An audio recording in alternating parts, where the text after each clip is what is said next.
এই ক্ষমা নেওয়ার জন্য এই রমাজানে রাসূলুল্লাহ সাল্লাল্লাহু আলাইহি ওয়াসাল্লাম সবচেয়ে বেশি সাদাকা করতেন। আল্লাহ রাসূল সম্পর্কে ইবনু আব্বাস রাদিয়াল্লাহু আনহু বলছেন, কানা আজওয়াদান নাস, মানুষের মধ্যে সবচেয়ে বড় দানশীল ছিলেন মুহাম্মদুর রাসূলুল্লাহ সাল্লাল্লাহু আলাইহি ওয়াসাল্লাম।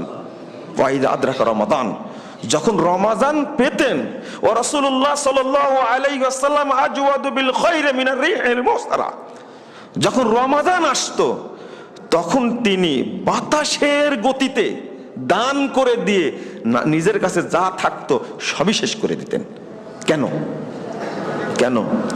যত সৎ আমল আছে, যত সৎ আমল আছে তার মধ্যে পাপ ক্ষমার দিক থেকে 1 নম্বর কাতারে হলো সাদাকা।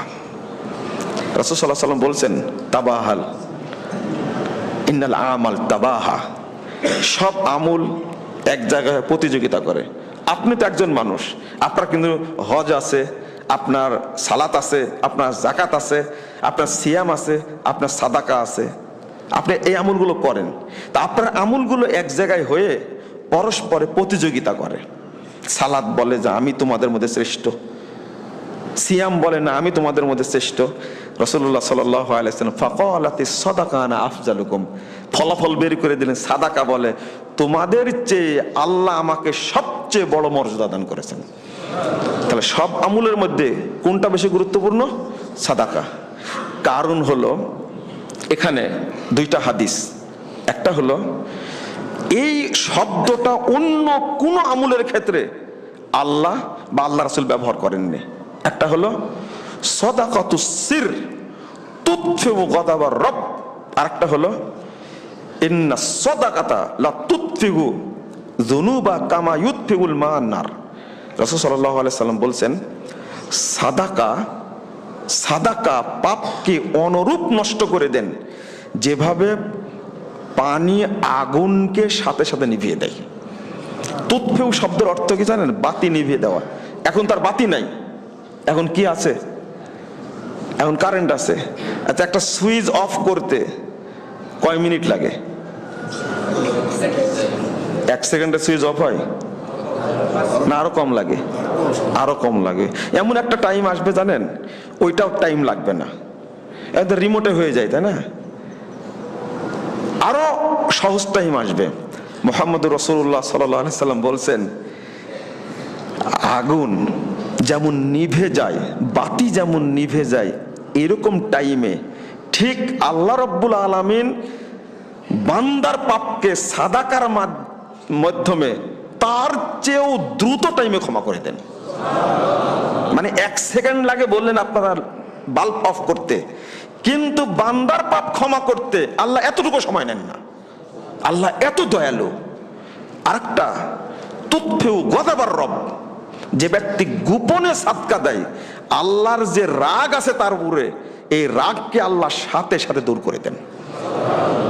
3, আরেকটা শব্দ আসছে শুধু ক্ষমার জন্য, ইন্না সাদাকাতা লা তুতফিউ আহলাহা সাহিবাল কুবুর, যারা কবরে আছে, শাস্তি তাদেরকে ধরেছে, দাউ দাউ করে আগুন জ্বলছে, সাদাকা দেওয়া মাত্রই এই 1 সেকেন্ডের মধ্যে কবরের আযাব সাথে সাথে আল্লাহ মাফ করে দেবেন।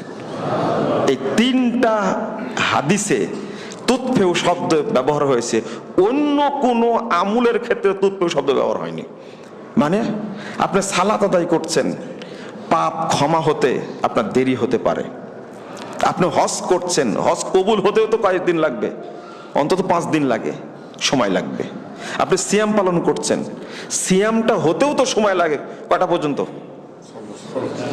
সুবহে সাদিক থেকে নিয়ে সূর্যাস্ত পর্যন্ত টাইম লাগে। কিন্তু সাদাকা এমন একটা জিনিস, অন্যগুলোর কিন্তু শর্ত আছে। শর্ত আছে না? শর্ত যেমন রমাজানের রমাজান আসলেই কেবল ফরজ সিয়াম, আর বাকি 11 মাস চলবে কি ফরজ সিয়াম? চলবে না। হজ কোন মাসে? কেবল জিলহজ মাসে, অন্য মাসে আদায় করতে পারবেন না আপনি। আর সালাত 5 ওয়াক্তই দিনে 10 ওয়াক্ত পড়তে পারবেন না আপনি, শর্ত আছে। কিন্তু সাদাকার জন্য কোনো টাইম নাই। আপনি তফ করবেন, অজু লাগবে। সালাত পড়বেন, কি লাগবে? অজু লাগবে। বুঝতে পারছেন কথা? কিন্তু সাদাকার জন্য কোনো শর্ত নাই, যতটুকু দিবেন। এমনকি রাসূল সাল্লাল্লাহু আলাইহি ওয়াসাল্লাম বলছেন, কেউ যদি মসজিদকে উঁচু করার জন্য এক মুঠো বালিও দেয়, আল্লাহ তার জন্য জান্নাতে ঘর তৈরি করবেন। আমি বুঝাতে চাইলাম সাদাকার কোনো টাইম নাই। সাদাকা কেন এত গুরুত্বপূর্ণ, এত গুরুত্বপূর্ণ। আর শব্দটা উল্লেখ করছেন কি? তুতফিউ। কবরের আযাব হচ্ছে, দাউ দাউ করে কবরে আগুন জ্বলছে, তাও দুনিয়ার আগুন না, কোথাকার আগুন? জাহান্নামের আগুন। এই আগুন থামানোর জন্য সবচেয়ে পাওয়ারফুল হলো সাদাকা দেওয়া। মাত্রই 1 সেকেন্ড হওয়ার আগে, এটা মানুষের তৈরি 1 সেকেন্ড, কিন্তু আল্লাহর তৈরি সেকেন্ড মানুষের সাথে মিল না, তার আগে আল্লাহ ক্ষমা করে দিবেন তাকে, আল্লাহ তার কবরের আযাব বন্ধ করে দিবেন। এটা হলো সাদাকা। আমি বুঝাতে চাইলাম, এই কথাটা বললো এই পয়েন্টে বুঝাতে চাইলাম যে আপনি যখন মানে ক্ষমার পথ বাছাই করে নেবেন, তখন আপনাকে সাদাকা করতে হবে, সিয়াম পালন করতে হবে, নফল সিয়াম পালন করবেন, কোরআন তেলাওয়াত করবেন, এতিমকে খাওয়াবেন, দরিদ্রকে দান করবেন, মিসকিনকে দিবেন। ক্ষমার পথ আপনাকে খুঁজে বের করতে হবে।